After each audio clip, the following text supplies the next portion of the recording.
इसलिए हम जो ये मान रहे हैं ना, जब पहली मीटिंग हुई थी एनडीए की, तो बीजेपी ने अपना एक सिद्धांत दिया कि इस बार की हमारी लड़ाई में कोई बड़ा भाई छोटा भाई नहीं होगा, जिसकी जो हैसियत है उसके आधार पर लड़ेगा। और नीतीश कुमार ने, सुनिए, एलजेपी के विरुद्ध उम्मीदवार खड़ा करते हुए भी वो जो चुनाव प्रचार कर रहे थे, तो सभी पार्टियों के प्रचार में गए हैं।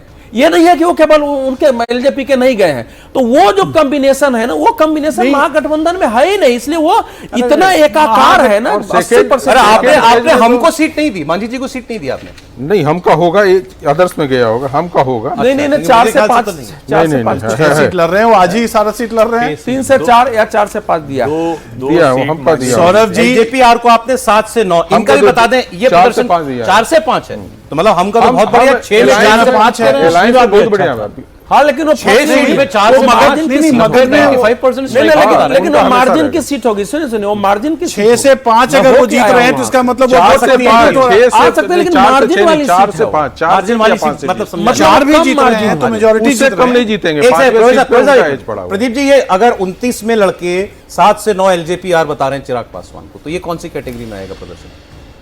ये उसी कैटेगरी में आएगा जिसमें 2020 में कांग्रेस का था, खराब एनडीए को खराब ड्रैग किया। 29 सीट देना एनडीए का बिल्कुल सर एलजेपी को गलत फैसला था, लेकिन गठबंधन को बनाए रखने के लिए मजबूरी थी, वरना चिराग पासवान फिर से कुछ कर सकते थे। ऐसा? वो हाँ बिल्कुल कर सकते भाई, जब उनके पास खोने के लिए कुछ नहीं बचेगा। सर, दिल्ली में मंत्री हैं, खेल बिगाड़ मंत्री हैं, वो ठीक है आपकी बात, लेकिन सवाल यह है कि वो दोनों को अलग अलग करके चलते हैं ना, कि हमारा गठबंधन दिल्ली में है, यहाँ नहीं है, तो यहाँ गठबंधन में उनको शामिल कर दिया। एक अखबार के एक ओपिनियन पीस में जो मैंने पढ़ा, और उसको आप लोग भी सोचिए, ये कहा गया कि एलजेपी के पास लोकसभा में विक्ट्री थी, but did LJP also have the mandate? इस चुनाव में मैंडेट टेस्ट होना है।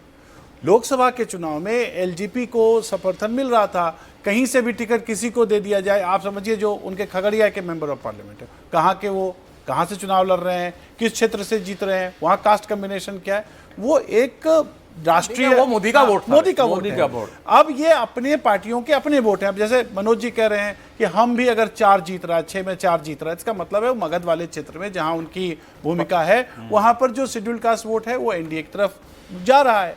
अब एलजेपी अगर जो ये कह रहे हैं, अगर मैं बार बार कह रहा हूं जो ये नंबर, क्योंकि बड़ा मुश्किल प्रश्न है कि एक तरफ तो बहाव जो है वो एनडीए की तरफ जा रहा है, और दूसरी तरफ हम कह रहे हैं कि ये एलजेपी के पास जो नंबर्स हैं वो कम हो रहे हैं, तो इसका मतलब वो ठीक, अब दूसरी तरफ जा रहा है। चिराग का स्टॉक डाउन है इस बार? नहीं, देखिए, उसको आप समझिए, क्योंकि उनका स्टॉक बहुत अप है, इसलिए डाउन है। आप कह रहे हैं मोदी का वोट, अरे वो मोदी का आदमी है भाई, ब्लू आइड बॉय है, बॉस के आदमी को कम काम करने पे भी थोड़ा सा ज्यादा तो मौका मिलता ही है। इसमें आप लोग जिस समय पे चिराग पासवान खड़े रहे और जितना बड़ा जोखिम लिया था 2020 में, आप जरा उसकी कल्पना कीजिए ना। भारतीय जनता पार्टी के लिए ही तो, अब भले उसको कोई न माने, बीजेपी के नेताओं कहेंगे, लेकिन जिस तरह का जोखिम चिराग ने लिया, पार्टी खत्म हो गई, घर छूट गया, पार्टी टूट गई, सांसद नहीं रह गए, तो उसका कुछ तो लाभ मिलेगा। और हम लोग पहले से बात कर रहे थे कि उनकी जो मैक्सिमम स्ट्रेंथ थी वो थी 18 से 22 सीटें, उनको मिल गई 29 सीटें, तो वो पहले ही 8-9 सीटें उनकी ऐसी हैं जो उनको नहीं मिलनी चाहिए। लेकिन चूंकि वो मैं फिर कह रहा हूं बॉस का आदमी है, और उसमें तो भी वो ज्यादातर सीटें ऐसी हैं जिसमें एनडीए कभी नहीं जीता है। नहीं, बीजेपी और जेडीयू दोनों में एलजेपी को इतने टिकट देने से असहजता थी। दूसरा, अमित शाह जी ने इस बार स्पष्ट नीतीश कुमार जी को कहा कि हम वैसी राजनीति नहीं करते हैं कि हम एलजेपी और इनको आपके विरुद्ध खड़ा कराएं। जो 3 लोग हमारे लड़े थे वो टिकट नहीं मिला है उनको, बताया उन्होंने कि हम ऐसा करते ही नहीं राजनीति, उसमें तो हमारी सरकार नहीं बनती। तब तो उनको यह विश्वास हुआ। इस बार इस पर बात हुई है, समझाया गया है इस बार कि ये ऐसा नहीं था। लेकिन देखिए, अच्छा, अंतिम कुछ समय मेरे पास, तो इसका मतलब एक और भी है छोटा सा, अगर जो मनोज जी कह रहे हैं, मैं बार बार कह रहा हूं अगर कह रहे हैं, इसका मतलब है कि जेडीयू के वोट्स क्या एलजेपी में ट्रांसफर हुए?